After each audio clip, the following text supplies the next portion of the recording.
কি করবো আর বলেন, বাসা তো নাই, কি বলবো। যে অবস্থাতে যে অন্তকে ওনার সাথে দেখা করলাম তো আপনারা একটু শান্তি হবে। ওনার মেয়ে অতই অবস্থা হয়েছে, আমার মেয়ে অতই অবস্থা হইল। নিশাত, আমার মেয়ের নাম নিশাত। আমার নাম সাদেক। হ্যাঁ, আমার মেয়েরা গেছে মাসের 15 তারিখে, আপনার 13 তারিখে নিউজ হয়েছে, 15 তারিখে আপনার বস্তা বন্দি অবস্থায় বাড়ির পাশেই মরদেহ পাওয়া গেছে। তখন পিপিআই ডিবি যার প্রশাসন ছিল সবাই আইসা আপনারা দইরা নিয়ে গেছে আর কি। সাথে সাথে লোকটা মানে বাড়িতে পাইছে, বাড়িতে পাওয়ার পরে তার গিঞ্জি হুইল্লা বুকে হাত দিছে পরে তখন তারা বুঝতে পারছে যে এটি মূল আসামি হইতে পারে। তখন নিয়ে আপনার পিপিআর অফিসে নিয়ে তারপরে আপনার কিছু মায়ের দূর করছে, তারপর পুরা শিকার আইছে তা যে কিভাবে মারছে আমার মেয়েরা মারছে, তা শ্বাস নিঃশ্বাস করে মারছে, মানে হাত ভেঙে লাইছে, পাও ভেঙে লাইছে, তারপরে নির্যাতন করছে, কিভাবে কইরা তা মারছে। জি, মামলা হয়েছে। ওখান তো মামলা তো চলতে আছে, ওখান পর্যন্ত কোনো কিছু হয় নাই, চলতে আছে। আজকে প্রায় 1.5 মাস না, সমাধান ওখান পর্যন্ত আসে নাই কোনো সমাধান। না জি, না চার্জশিট ওখান পর্যন্ত দেয় নেই, ওখান পর্যন্ত আসে না, ময়নাতদন্তের রিপোর্ট আসে নাই, যার কারণে অপেক্ষা আছে বলছে। আমি আসছি যে আমার 1.5 মাস হয়েছে আমার বাচ্চাটা মারা গেছে। আমার এর ভিতরে আমার বউ বাচ্চা, মানে আমার ঘুম আসে না, মানে এইগুলা নিয়ে চিন্তা করি, মানে টেনশনে। বাচ্চাটার অবর্জন পাইছি, এটা ফেসবুকে দেখলাম, তখন ভাবলাম যে বাচ্চার বাপের লোকে মার লোকে একটু দেখা করে অন্তপক্ষে নিজের মনটারে একটু সান্ত্বনা করি।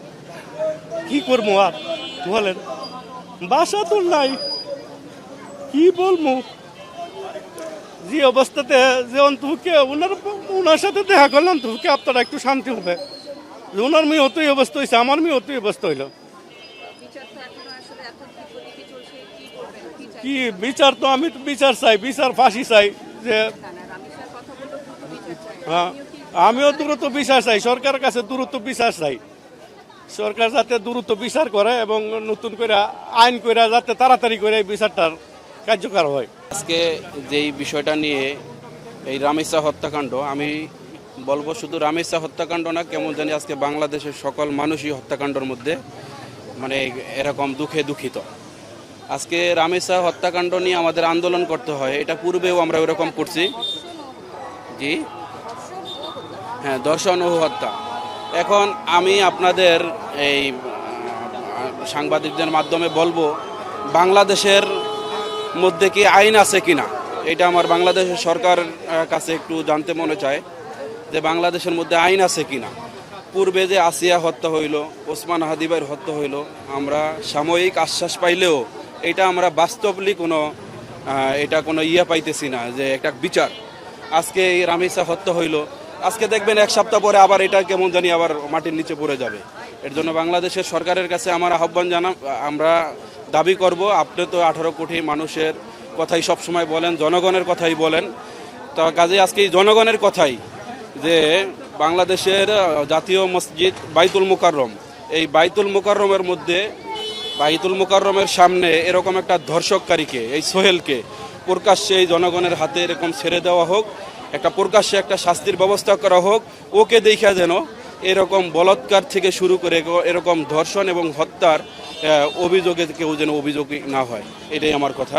দেখতে আসলাম যে কি অবস্থা আছে না, এগুলো আর কি দেখতে আসলাম। তা ওনাকে যে কথাটা জিজ্ঞেস করলেন যে মানে মানুষ কিভাবে এই কাজটা করে, হয়তো অনেকজনে আছে যেমন নেশা করে, যারা নেশাখোর, তাদের তো বাচ্চা কি আর বড় মানুষ কি, তারা তো এই জিনিসটা বোঝে না, ঠিক আছে। কারণ এই যে দেখেন ছোট বাচ্চার মধ্যে কি নেশা না করলো তার বাচ্চার ভিতরে এরকম কি আছে যে তারা ধর্ষণ করা লাগবে বা তার সঙ্গে এই ব্যবহারটা করা লাগবে, এটা তো কোনো মানুষের মানে কাতারে আসে না, ঠিক আছে। তা আমরা ওনাকে একটাই দাবি যে ওনার ফাঁসি চাই, মানে এটা দ্রুত আর কি কাজটা হলে আর কি খুব ভালো হয়। আমি একজন আমারও সন্তান আছে, আমিও একটা আমার কন্যা সন্তানের পিতা। আমি আজ কোথায় আছি, আমার কি নিরাপদ আছে?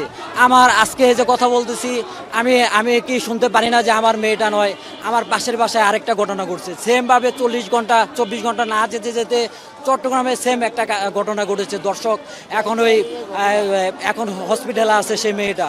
আমরা আর কত এভাবে দর্শনের শিকার হলে, মেয়েরা আর কত দর্শন হলে আপনারা ফাঁসির কার্যকর দ্রুত করবেন, সে জবাব আমি চাই, সরকার কাছে জবাব চাই যে আর কত রমিসা, আর কত আসিয়া, আর কত খাদিজাকে আপনি চান যে এত জন আপনি বলেন যে আমরা আরো হাজার হাজার দর্শক চাই, মানে রমিসা চাই, তাহলে আমি পাবো। আর একটা বিষয় স্পষ্ট ভাষায় বলতে চাই যে আমার কে মনে হচ্ছে যে যারা বাংলাদেশের যত কন্যা সন্তানের পিতা আছেন, আমরা মনে হয় আমরা অপরাধী, এই যুগে তাদেরকে জন্ম দিয়ে আমরা অপরাধী হয়ে গেছি।